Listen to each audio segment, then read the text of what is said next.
I want to get some advice from you that you can pass on to some of these local artists who are just cutting their teeth around here. If you could give them any kind of advice, what would it be? Do it because you love it. Do it because you love it. Missouri musicians, then and now. Man, Shaman's Harvest means a lot to me personally.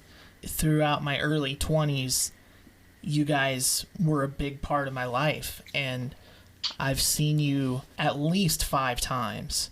Oh, no kidding. Yeah.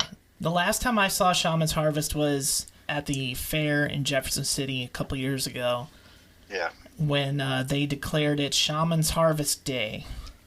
Yeah, in Cole County, August 2nd. Yes. So quick little backstory on that. So my wife and I, at the time, we weren't able to really go out and do many fun things. And my buddy, who was in the band with me back in the day, he's like, dude, Shaman's Harvest is playing at the fair. We gotta go. And I'm like, okay. And man, I got in so much trouble for that, Josh. Because she wanted to go too. Oh, man. And I was like, well, it was his idea. He offered to go, and so I went, and man, I was in the doghouse for a while because of that, but it was a killer show. Right on. Well, I hate to get people in trouble like that. It was great, though. It was the first time I'd seen you guys for a while. Yeah, right on. The thing about Shaman's Harvest is, this is like year 27 of it, so there's a lot of history and a lot of memories and a lot of chapters, throughout it all. So it's pretty amazing to still be doing it, today. How have you made it this long? It's just determination, and years ago I decided that this is what I do, and this is who I am, and I've just kind of followed that mantra through life. And so has Drake, our singer. Unfortunately, from the original lineup back in 1996, 97, me and him are the only 2 original members still in the band. That being said, majority of our band right now has been Shaman's Harvest for 7, 8, 9 years, so a pretty significant amount of time, and a pretty big chapter. And so it seemed like every time someone along the way would decide that the band life or the band touring wasn't for them and they walked away, it was really no hard feelings, but it kind of stunted us for 2 years. We had to refigure out things every 2 years. And so when people started falling off, and finally it was about 2009 whenever things were getting pretty hectic, and we thought about throwing in the towel. And then one night we wrote a song called Dragonfly, and it kind of changed our mind as to if we were going to be giving up or not. And we've just been riding that wave ever since. And Dragonfly was a huge song for you guys. Yeah, I mean, it literally, one night we were ready to just say, you know what, this has been fun, but let's go. We got a real life to live and our families and everything like that. And we thought, well, we'll just go ahead and record these 8, 9 demos that we have, just so we have them for our own liking, for our own historical content. And without us knowing, Dragonfly got leaked to a radio DJ in Iowa who played the song, and the song, just the phones lit up immediately. And so that guy sent it to his friend out in Salt Lake City who played it on his station, and the same thing happened. And so it just started happening on its own all over the country. And then our manager came to us and said, well, guys, I don't know that you guys can put it away right yet. Your song's taken off, and literally the rest has been history. Wow. That's so cool, man. Yeah. If I remember correctly, that was the first time I noticed a more mainstream following beginning to develop, because I saw the music video for Dragonfly. I kind of had this feeling of like, man, these guys, they're taking off more than ever. They're not just, the pride of Missouri anymore. Right. It was pretty wild when Universal Music flies you to New York City and pick you up in a limo and drive you to a SIR studio to perform in front of all the execs, and it was pretty nerve-wracking, honestly. And we're just bunch of local homegrown guys from Central Missouri, and now here we were in the big city, and people were liking what we were doing. So it was really, really neat. We were so out of place. we stuck out like a sore thumb, but we kind of just kept to our kept to what we do, because it's what we do, and we don't try to be anything more or anything less. We just are what we are, and it just keeps seeming to work. You said that was 2009, right? Yeah, it was 2009 whenever it all started taking off, and then eventually 2010 was the big year that we started doing the national tours and the big festivals like Rock on the Range and whatnot, and finding ourselves bumping shoulders with Tommy Lee and just all the guys, Five Finger Death Punches and Seven Dust, and, just all the big rock acts. And here we were, the little engine that could, and we were right amongst them. Like, pinch me, I'm dreaming, right? Right. Well, and that took 13, 14 years because you guys were formed in 1996. Yeah, that was, let's see, our first record was Last Call for Goose Creek, and, that was done, I think it got released in 99, but we recorded most of it in 98, and then we had the Synergy record, which was 3-4 years after that, and then March of the Bastards record, which was around 2006, 7-ish, and then the Shine record came out in 2009, 10, and then we wrote Smoking Hearts, Broken Guns, and a bunch of record labels came to us wanting to sign that entire record, and so we ended up signing with Mascot Label Group, and so they put out Smoking Hearts, Broken Guns, Red Hens, Black Deeds, then our current newest release, Rebelator, that we put out in 22. And we're currently in the process of writing our 8th record right now, which will be our next record for the label. So it's been a roller coaster. It's amazing that we still get to do it. It's pretty remarkable, really. That's good news, man. A new record coming. Yeah. It's always, I hate to sit on one too long. Hey, what's up? This is Josh with Shaman's Harvest. You're listening to Missouri Musicians, Then and Now. I heard, Bob Ice on there, man. That guy's a legend. Yeah, and that's how I would describe him too, a Missouri music legend. Yeah, we used to do his homegrown show back in the early 2000s, and it was always a good time hanging out with him. And we bumped into, for early in our career, we were a 4-hour bar gig kind of band, and not only did we play covers, but then we'd throw in 2 or 3 originals in every set. And so a lot of it was blues based. We've kind of always been a blues based band, but with distortion, and and then Drake's huge voice and just all the things that he can do. So we've bumped into Bob multiple times. We played a lot of all the bars and places around the lake years ago. It's been a minute. We used to be like one of the house band at one of the resorts. I don't think it's there anymore, but it's right there by the Grand Glazed Bridge. It was really a lot of memories there. But one of the coolest stories about Bob was we were playing in Sturgis back in 2016 when we were on tour with him this moment, and we're setting up and doing sound check, and the place that we're playing, they gave us menus. We can come over and get some grub, and I'm sitting there eating, and I look over, and there's Bob Ice sitting there in Sturgis, and we just kind of have our Missouri bro down and wish each other well. And he went on and played his blues set. We went on and played our set with our tour pack. It was us, Non-Point, and in this moment on that particular tour. And but yeah, it's just interesting.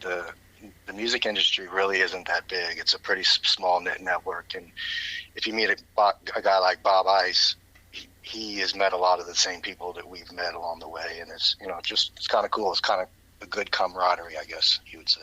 Yeah, and he's a good one to know in this area for sure. I really enjoyed talking to him. I was a little under the weather before we did that, and so going back and listening to it, I was kind of low energy because he's this big, loud, animated dude, and everyone's low energy compared to Bob, that's for sure. Yeah. And man, we just had a great time. But That's so cool. I had no idea you guys started out as kind of the bar band. Like, that's a traditional way to cut your teeth, is a 4-hour cover band, and then you sneak in some originals. So that's really cool. I didn't know that. Yeah, that was our map to success, was trick them in with some Jimi Hendrix, and then throw in some of our originals that they could buy tonight on CD. Hey guys, check out our cool merch at www.momusicianspodcast.myspreadshop.com, where you can get shirts, hats, coffee mugs, stickers, hoodies, and much more. Now back to the conversation. So in my 27 years section, Sure. I asked you how you've made it that far. And you guys have overcome the lineup changes, and like we said, it took 13, 14 years before Dragonfly came and you guys just took off. How do you stay relevant over the course of 27 years with all these changes? Well, the thing about it is you can't rest on your laurels and think just because you're relevant one minute you're going to be the next. It's a constant evolution. And, in our case, it seems like over the years we were always just behind the cusp. Bands that were like us, that hadn't been around as long as us, were getting successful and we were getting left behind, or the industry was changing and things were going to Napster, and streaming devices were like the first time ever any of that stuff was happening. And so the industry changes every 2 to 4 years, and we were always just behind that change.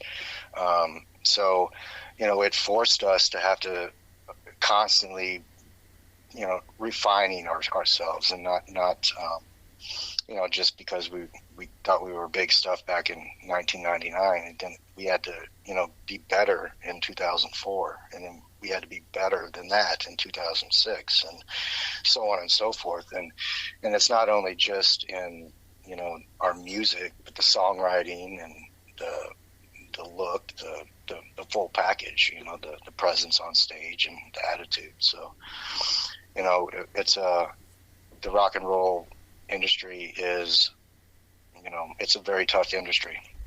It eats up people and spits them out faster than anything else.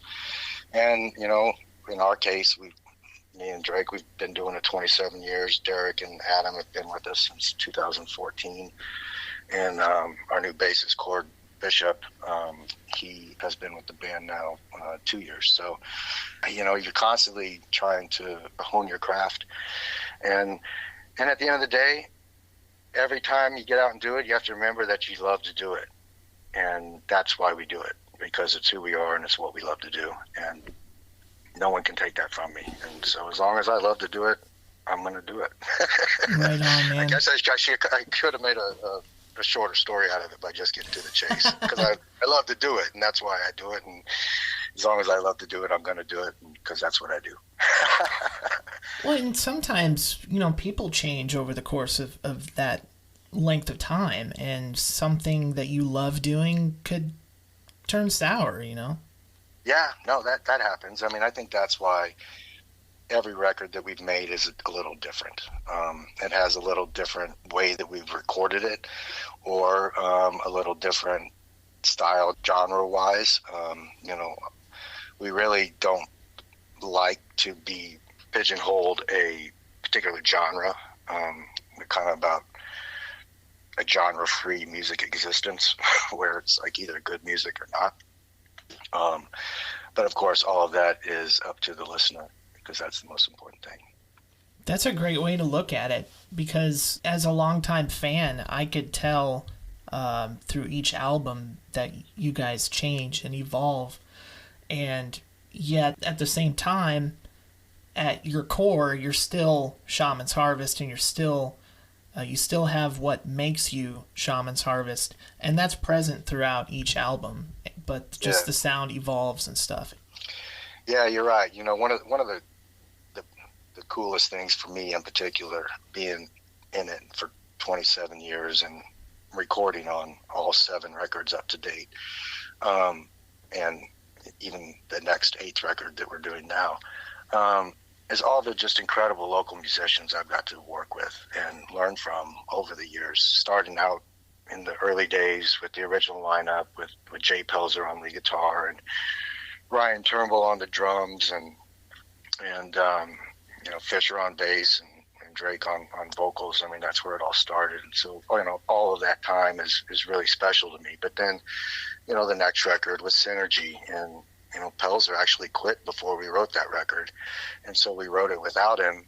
And then he came back and was like, "Hey, I kind of miss doing this." And so we said, "Well, come do it with us again." And so he added his flair all over that record and made a whole new chapter and a whole new memory. And then we grew a little more into making the March of the Bastards record, which would happen to be Pelzer's last record that he made with us. But he moved on to bigger and better things for him, and he's doing amazing.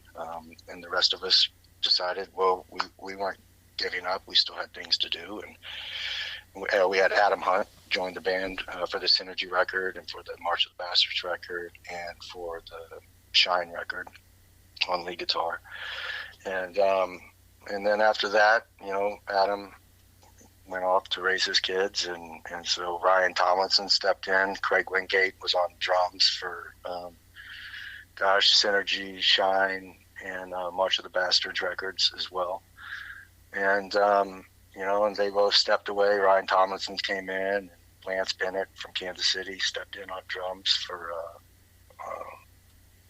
Smoking Hearts, Broken Guns, and all of these great local Missouri musicians. And then we found ourselves needing Ryan Tomlinson quit to take care of his family, and so we needed a new guitarist and a new drummer at that point in time. So we found Derek Neckbone Ship down in Cape Girardeau, who is just a phenomenal guitarist. One of, if not the best guitarist that I've ever got to share a stage with. And Adam Zemenek, who is the first member of Shaman's Harvest that's not from Missouri. He actually is from Iowa. But the states touch, so we included him in on it. I was going to touch on that. Yeah, but he's Adam is just an incredible drummer, and he's one of those guys that it's like when you're in a band with him, he's the kind of guy you need to be in a band with. It takes that kind of personality. So all the different guys that I've got to share the stage with, and of course Drake, me and Drake writing songs together for 27 years now is pretty remarkable, really. And but all of them have made me better as a musician, and all of those different chapters that I can see them all in my brain like they were yesterday, and just been a lot of great memories, and I wouldn't change any of it. I'm talking with Josh Hamler, and Josh, I think that's part of what helps somebody be in a project for a really long time is that they're growing and evolving and learning from the people around them. Yeah, and that's why each record changed a little bit. Just different ingredients. Earlier this afternoon, I was listening to Rebelator on Spotify, and it was great, man. It was great. It made me kind of think, things have changed a lot. We went from, hey, I'm trying to find Last Call for Goose Creek at Hastings and Jeff City, and I can't find it, to jump on Spotify and you can listen to like any of Shaman's Harvest CDs for free. Yeah. What's your opinion on that? Well, it's a double-edged sword. I mean, every week I get an email from Spotify or Apple Music, or pick your streaming, and they tell us how many streams we've had this week, how many listeners we have this week.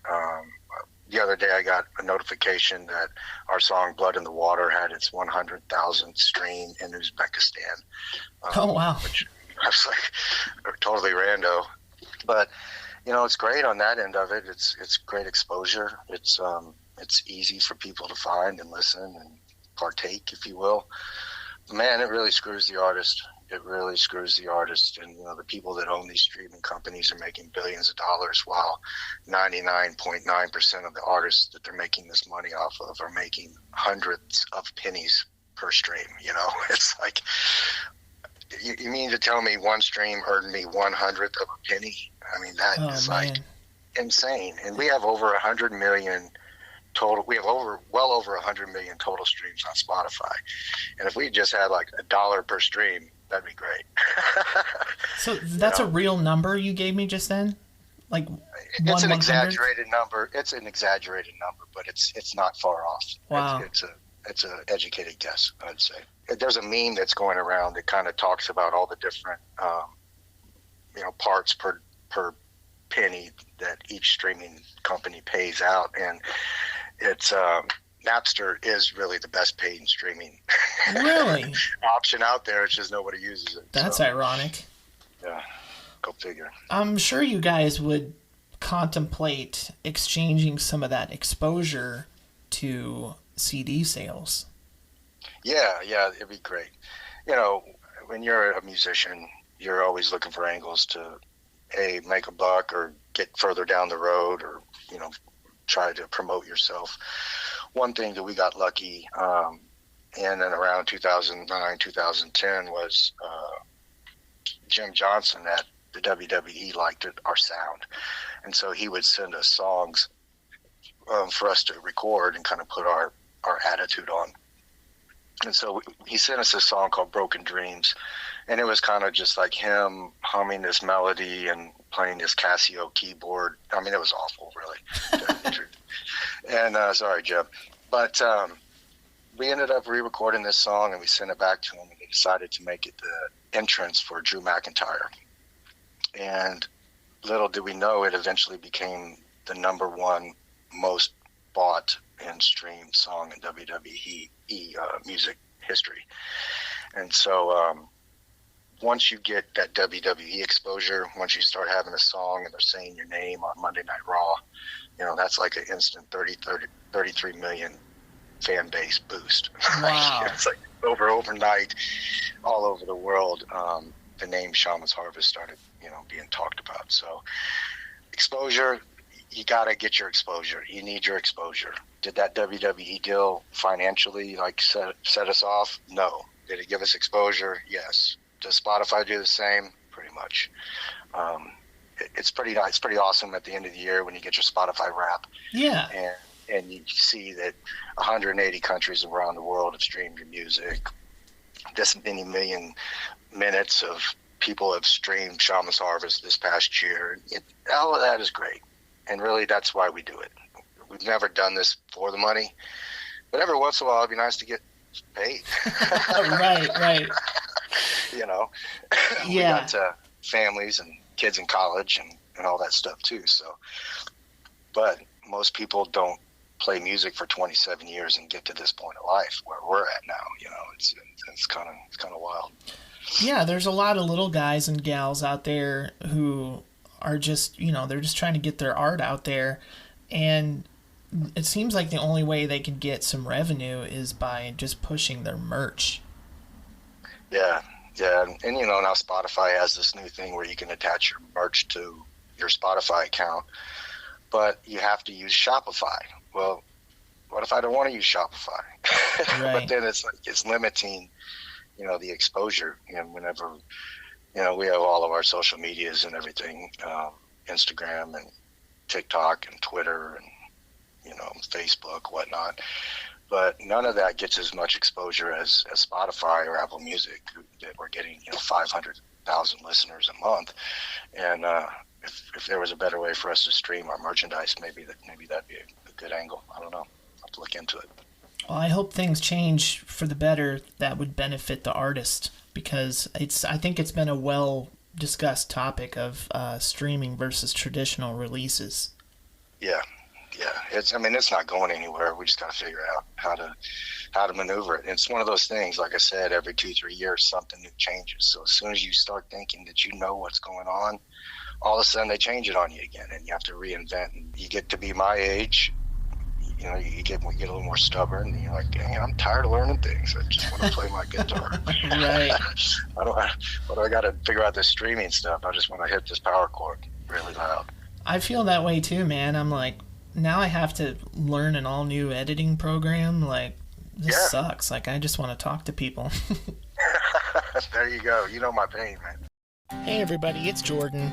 I just wanted to invite you to check us out on Facebook. Like, follow, drop me a message. I just want to hear from you, so let's talk. I hope to talk to you soon. So, obviously, Shaman's Harvest has transcended the Missouri music scene, but a question I like to ask a lot of people on the show is, how has the music scene changed? Well, once we kind of hit the national stage, and don't get me wrong, it's been incredible. We've got to tour all of North America multiple times. We've played the dive venues and we've played arenas. It's we've always, even from our early days, we've always been 5 or 5,000. Like you're getting the same show if we're playing to 5 people as if you're playing to 5,000 people, or even more. 10 or 10,000. Whatever it is. And the one thing that when you're on tour constantly and you're in that bubble, you lose touch with the local scene. There's so many local bands now that I really don't even know anything about. I try to get out and I try to see, like, who's this guy's? I heard something about this band, but I really don't know anything about them. And it's just because we were away doing other things. We were, we went on tour with Nickelback for 18 months. We went and toured over here and toured over there. We're always everywhere but home.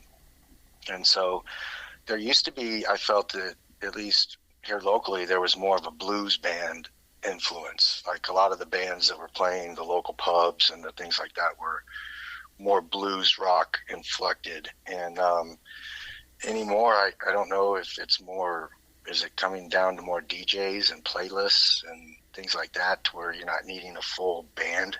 Or I'm asking because I obviously haven't been around enough to know. It's kind of trending in that direction. From what I've seen recently, there's been a big boom in acoustic artists in this area.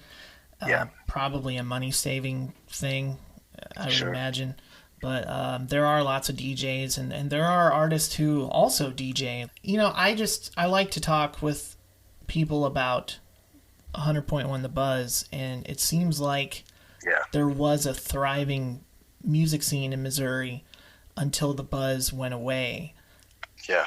And I don't know if I just beat a dead horse with that, but the Buzz meant a lot to me. And of course, you guys were running wild in Missouri during the Buzz's heyday in the early 2000s. But it seems like there's just a big difference in the before and the after. But there are still an unlimited amount of artists in Missouri. Like, it just blows my mind how many people there are that, like, I could reach out to and talk to about all this. Right. I think you are right about 101 The Buzz. And before that, it was 98.3 The Buzz. And it was like your true alternative 90s rock station. And it really seems like, even across the country, a lot of the stations that were quick to pick up on Dragonfly back in 2009 and 2010, by 2011, they were gone. So across the country, those old 90s grunge stations started disappearing and just getting less and less and less and less. So alternative kind of turned into a different meaning than it did in the 90s, whenever alternative music was like invented. Grunge became classified as classic rock. It did, and then they started calling something else alternative music. So it's but there you go with the genres again.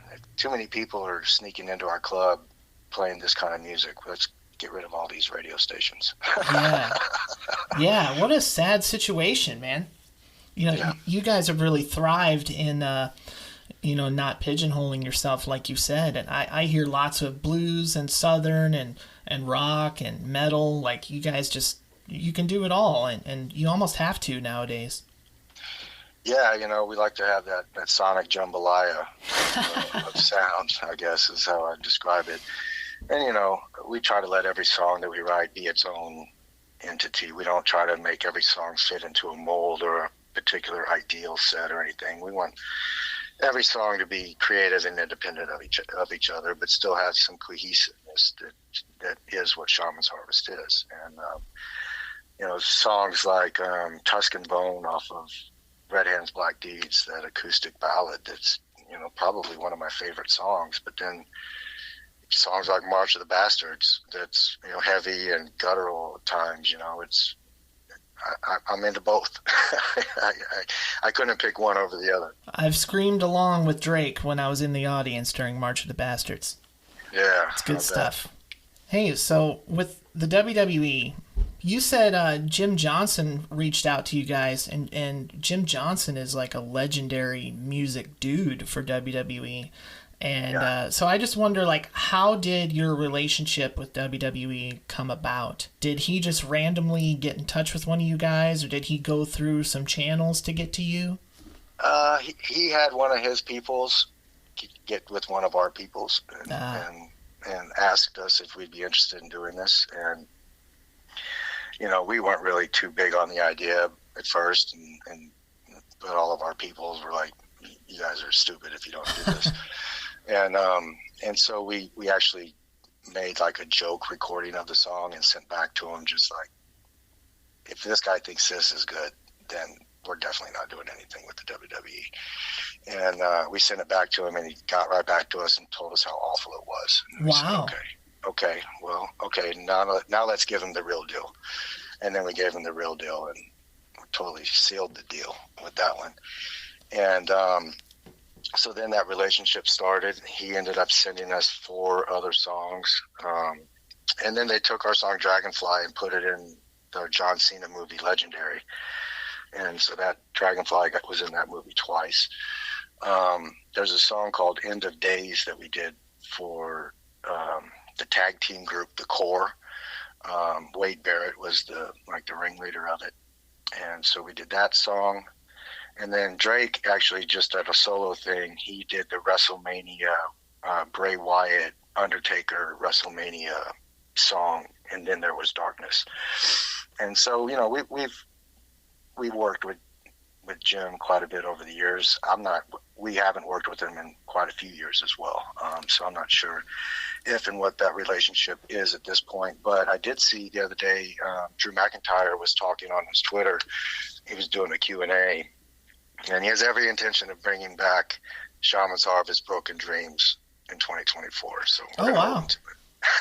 That's cool. Yeah, no doubt. Well, hopefully he sticks with them, because there's lots of contract talks on the dirt sheets. Sure. But I was going to ask if any band members are fans of the WWE and what your favorite contribution to them was. Yeah, well, whenever all of this first started going down, you know, I grew up watching Coco Beware and the Hulkster and all the different 80s wrestlers and early 90s wrestlers and all that. I kind of grew away from it.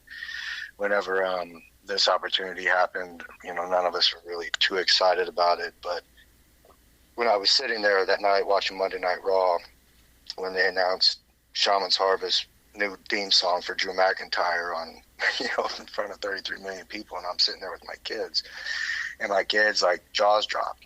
And then they hear, you know, so while I wasn't a huge fan at the time, my kids were, and they thought I was the coolest at it at that point.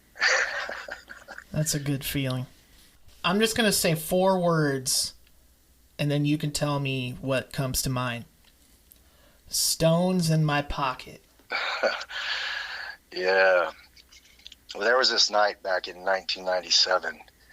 Me and Drake, we had stayed up a little bit too late, and we were tied a pretty good one on.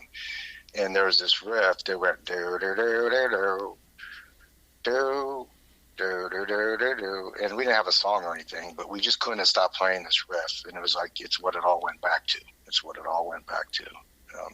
We just kept laughing. This is what it all goes back to, and we play the damn riff again.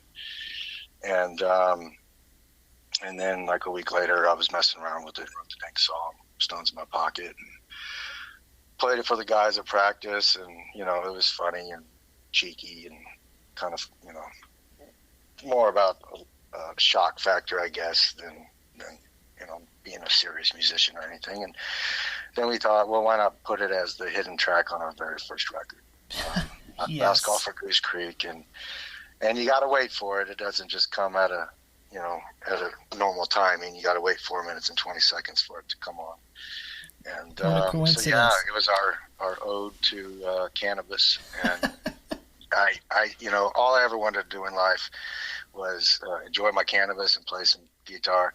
And now here in 2023, I can do it legally. Dude, I know. Isn't that something? Like, back then it was this faux pas, like, oh man, they have a song about this. Like, I remember seeing it live, and I was surprised for that reason, but also because that was one of the first times that I could recall live anyway, seeing the lead singer pass the duties on to somebody else. And that was you, man. You were just slaying up there with that riff. Drake was too kind. He was like, "No, this is your song. You're singing, and I'm singing backups." I love it. I said, "Cool, man. I'll do it." And it's fun. Anymore, it's more. I wrote that song. I was 19 years old, and there's been a lot of years in between then and now. So we grow up and mature in our tastes and everything. But it's definitely part of the record, and it's there. And every year 420 comes around and that song gets played a lot. So. There you go. I was going to ask if you still play it at all. Yeah, from time to time. I mess around with here locally when we're not out doing the big tour and everything. I have a couple acoustic groups that I'll sit in with. It's more like campfire rock stuff. And that song always makes the list. So it's Cool. fun. It's probably one that I'll get a kick out of playing at campfires here and there until I decide not to. All right, so you got 7 albums. I want to know what your personal favorite album is. It's really tough. It's really, really tough. I mean, I go back and I listen to the early records, and like Synergy. You wouldn't know it, but we recorded that entire record in the basement of a dog kennel. Really? We needed like a room that we could make all this noise at that no one would care. Well, there was this dog kennel in St. Louis that had this all concrete basement that we could kind of facilitate.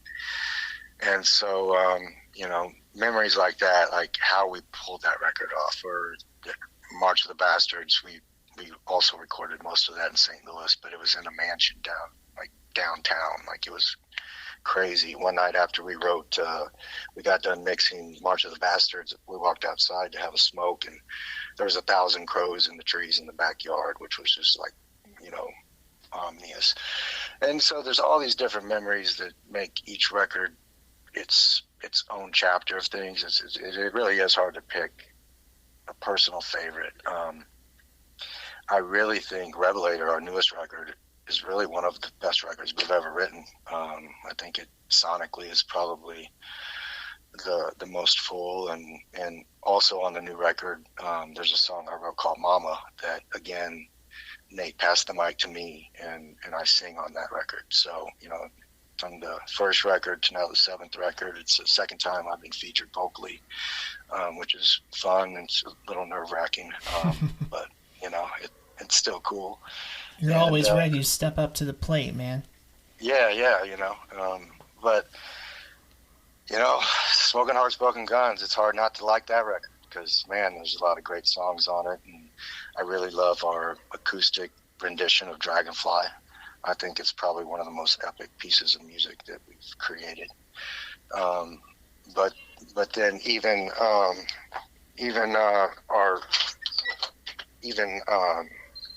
cover of Dirty Diana, Yeah. just is incredible, and I mean, I'm not trying to pat ourselves on the back, but like whatever we did, we pulled it off. That song did so well for us, and like people to this day, they come to our shows wanting to hear it. So every record has its place in the record book for me. But I really do feel like our newest record, Rebelator, it's hard to beat that one. So other than shamansharvest.net, where the merch shop would be also, where can people buy Rebelator? Well, I know Mascot Label Group has an online store. It's having physical product out is it's really dwindling down. But you can buy the CDs and stuff at shows.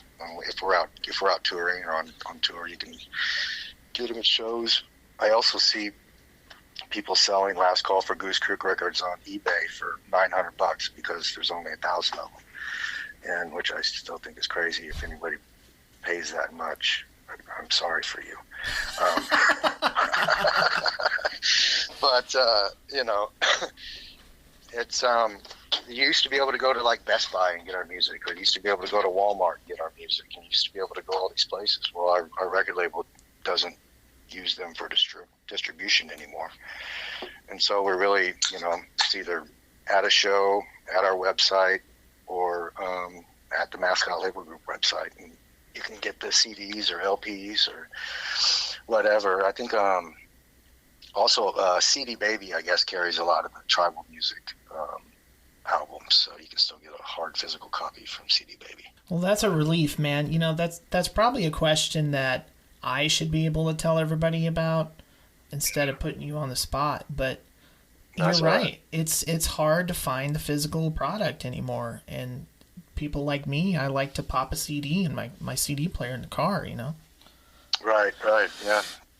It's and it's crazy. Some of the bands out on tour that we've seen, they try to add a cool little gimmick to it and actually put out a cassette tape. Oh, really? A cassette tape of demos, just for the nostalgia factor, for one more way to listen to our music. Attention all you awesome listeners out there. We now have over 25 short videos from 5 different episodes for you to watch. Hop over to the YouTube page, www.youtube.com/@momusicianspodcast to enjoy today. And as always, thanks for your support. Yeah, talking about people you've been on tour with, you mentioned like Nickelback, In This Moment, Theory of a Dead Man was another one. What has been your favorite band to open for, and could you share maybe like a behind-the-scenes memory with that band? Sure, man. You know, over the years we've played with just about everybody. We played. We opened up for AC/DC at the Sprint Center in Kansas City, and I got to say that was a pretty remarkable show, and it was April of 2010. But the most interesting part of that show was here we were on this the biggest stage that we'd ever been on, opening up for the biggest band in the world, it seemed. When we pulled into there, they had 56 semi-trucks and 17 tour buses, and we pulled in our van and trailer. We're ready. And but Drake was in a wheelchair at the time because he had just broke his ankle pouring concrete at a union job. And Ryan Tomlinson, our lead guitar player at the time, had just slipped on some ice a week before and broke his kneecap. And so he was in a full leg cast. And so instead of not playing the show, we were playing that show. We were not going to cancel that show. Oh, for sure. You know, this is going to be in front of 35,000 people. Dragonfly's just taken off. Like, we're playing that show. And so we wheel Nate out there, Drake out there in his wheelchair to push him up to the mic. Ryan comes out on his crutches, and me, Matt, and Craig, we're kind of just like, holy crap, we're playing this show. And we did. We played the show, and we got to the end of Dragonfly at the big crescendo when everything gets real big, and Drake yells, "Fly." And as he's sitting there, he's saying the whole show in his wheelchair. And as he gets ready to sing "Fly," he stands up and then yells "Fly," and like all 30,000 people went crazy. It was quite a memory. But the fact that here we were, the biggest show of our lives, and the biggest stage, in front of the biggest crowd, in front of the biggest band, and our lead singer's in a wheelchair and our lead guitar player's on crutches in a full leg cast.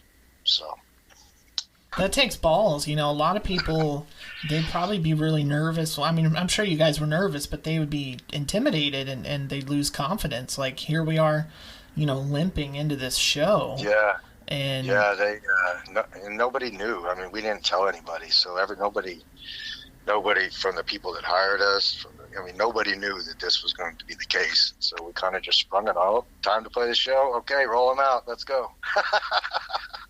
And you guys probably blew a lot of people away and earned a lot of people's respect that night. Yeah, I think we did. And man, we made a heck of a memory. That was cool. I have something special on the show, And after 27 years, I know you got to have something for me. Musical mishaps.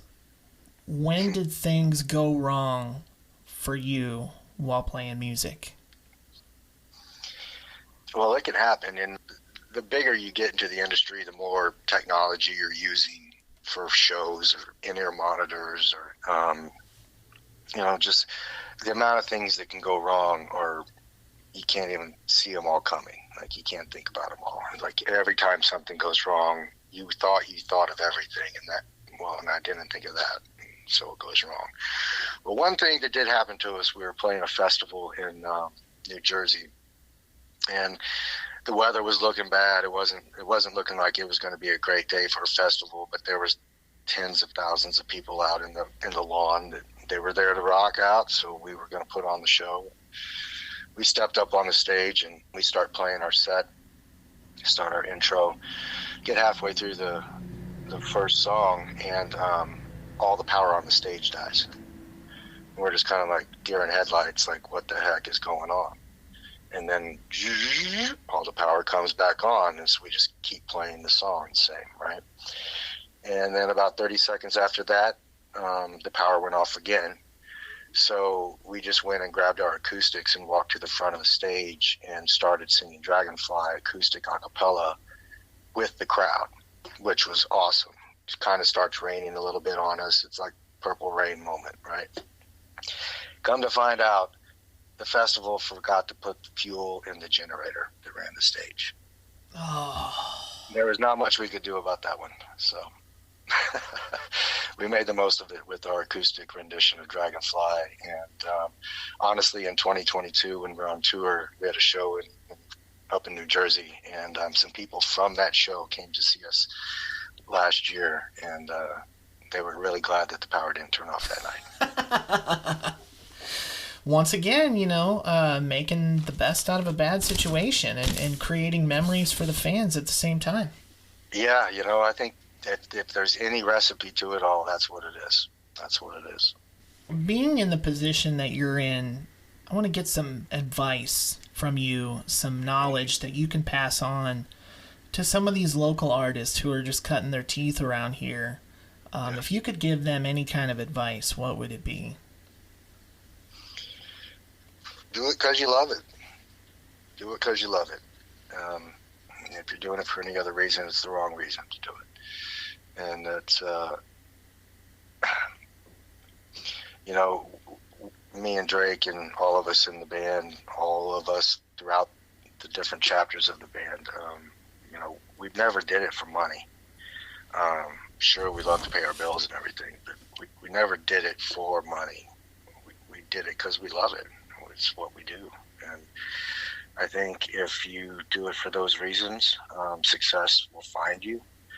And it's kind of like the light finds the rock star. The rock star never finds the light, kind of thing. And so you just stay true to yourself. Do it because you love to do it. And don't take no for an answer. When the obstacles happen, you got to adjust quickly, and you got to make a memory with the crowd, period. And if you can do that, the rest will be history. Well said, man. Well said. Josh Hamler, everybody, of Shaman's Harvest. Check out Rebelator, their latest album, streaming on Spotify, and they are recording a new album right now. Writing and recording, correct? Correct. Number 8. Awesome. So keep a lookout for that. And Josh, I appreciate your time, man. It's been a lot of fun. Yeah, man. You too, bud. Take care. Take care.